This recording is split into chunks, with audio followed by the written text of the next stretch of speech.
The sun bleeds across the sky, a dull, metallic coin behind a thick curtain of humid clouds. But in the murky world below the surface, there is no light, only pressure. Only the silent, suffocating weight of the deep. Below the tangled roots of a giant kapok tree, the water is still. A log floats, half-submerged, gray, and ancient. It does not move. It waits. But this is no log. This is the granddaddy of the swamp.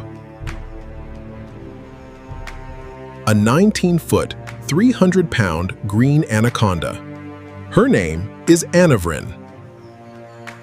She is muscle, scale, and instinct.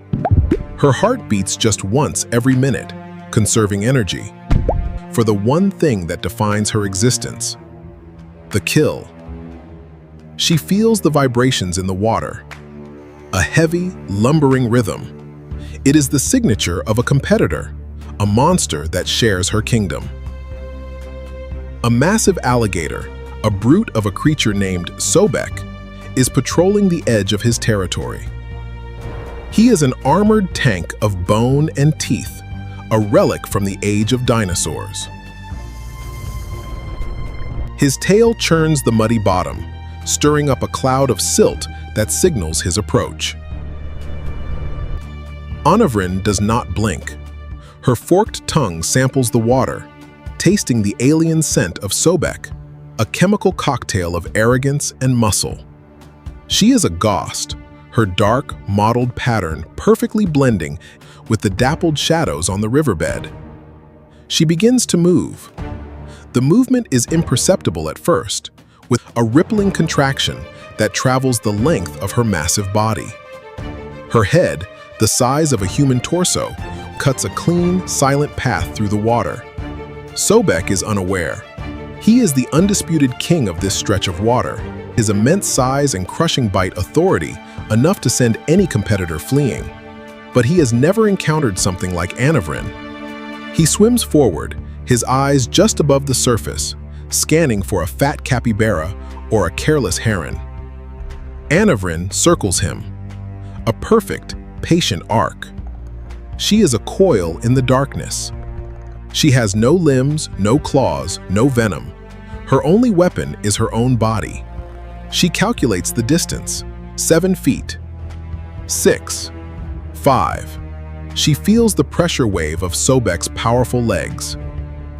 Then, with a speed that contradicts her bulk, she strikes. Her jaws open impossibly wide, the massive green anaconda locking onto Sobek's left flank. The impact sends a shockwave across the water. Sobek jolts, a primal roar of rage escaping his throat. He thrashes, trying to shake the snake free. But Anavrin is relentless. Her bite is a vice, a steel trap. She pulls her coils up and around him. Sobek fights. He rolls, a terrifying display of power that sends a wall of water crashing into the trees. His powerful legs dig into the mud, trying to find purchase to push the snake off. His armored hide is thick, protecting his vital organs from the initial bite. He opens his immense jaws and clamps down on Anavrin's body. It's right behind her head. The crunch of her scales is audible. His teeth, each one the size of a hunting knife, where Anavrin has no air in her lungs. She is built to hold her breath for over an hour, pierce her skin. But the pain is a burning signal of fear.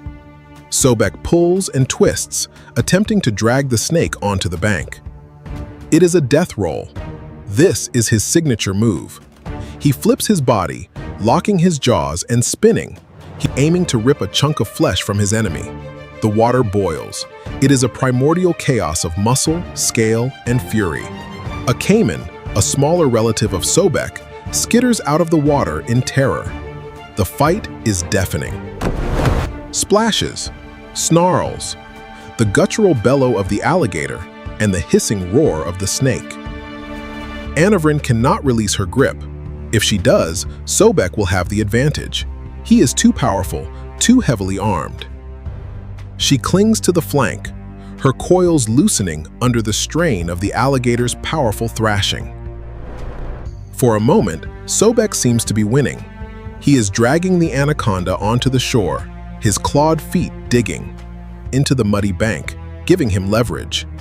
He twists his massive head, his jaw still clamped on Anavrin's back, trying to break her spine. Snap! A sickening sound echoes through the air. Anavrin's vision blurs. The pain is a white-hot sun. She is losing. Her coils are slipping. But in the mind of a predator born from the age of giant reptiles, there is no surrender. There is only the next move. Sobek, confident in his victory, loosens his grip for a split second to reposition his jaw. For a final, crushing bite to her skull. This is his fatal error. In that fleeting moment of perceived victory, Anavrin reacts. With a burst of energy fueled by pure survival, she drives her head forward, ripping her body from his teeth. The wound is deep, but her vitals are untouched. Now she is free. And she is right in front of him. She doesn't retreat, she attacks. With a speed that defies the laws of nature, she launches her entire body at his face. Her jaws clamping down over his snout. Sobek's mouth is clamped shut. His primary weapon is neutralized. Anavrin wraps her body around his torso, not just once, but twice. The pressure is immense. It's the force of 1,000 pounds of muscle contracting in a synchronized wave. Sobek tries to roll again, but the anaconda's grip tightens, but his legs are pinned. His armored body is now the anaconda's prison. There is no leverage, there is no escape. The fight turns from a physical battle to a respiratory one. Anavrin squeezes. She feels the alligator's lungs struggle to expand. Each exhale is a puff of air she forces him to expel. Crunch. The sound is not of breaking bone, it's of collapsing lungs. Sobek's eyes bulge, his legs spasm. It is not the jaws that kill a constrictor's prey. It is the silence that follows. It is the absence of air. The struggle lasts for hours. The sun sets. The moon rises, casting a sickly light on the scene. Finally, the thrashing stops. The water becomes still once more. The great alligator, the undisputed king of the river, floats on his back, lifeless. Nothing is wasted in this kingdom. The victor has paid a heavy price. Anavrin lies beside the carcass, exhausted, her body covered in deep gashes. Her ability to eat is compromised. The bite mark behind her head is a pulsing wound. She is hungry, and the smell of her own blood is a constant reminder of the cost of victory. She needs to eat to survive. She opens her colossal jaws. They unhinge, the skin stretching impossibly wide. She begins the process of swallowing her adversary whole. It will take her days. The digestive acids in her stomach are powerful enough to dissolve bone. She will absorb the strength of the alligator. It is a grisly sight, a silent testament to a rule that has governed this swamp for millions of years. It is never about the strongest. It is about the most patient, the most willing to endure, the most capable of turning a fatal error into a final meal. In the circle of life, there is no malice. There is only a constant, unending need. Anavrin will digest this meal for months. She will grow. She will become even more powerful. The swamp is quiet now. The frogs resume their chorus. The fireflies dance in the mist. The fight is over. The cycle continues. For the victor is now the most vulnerable, burdened with a massive meal. She is slow. She is exposed. And in the dark, something else is watching, drawn by the scent of blood and the promise of an easy meal. The river never forgets. The river never forgives. For in this wild, ancient arena, the line between hunter and hunted is forever blurred. It is a dance of life and death, an endless waltz where only the survivors shape the next generation. As one life ends, another is born to take its place.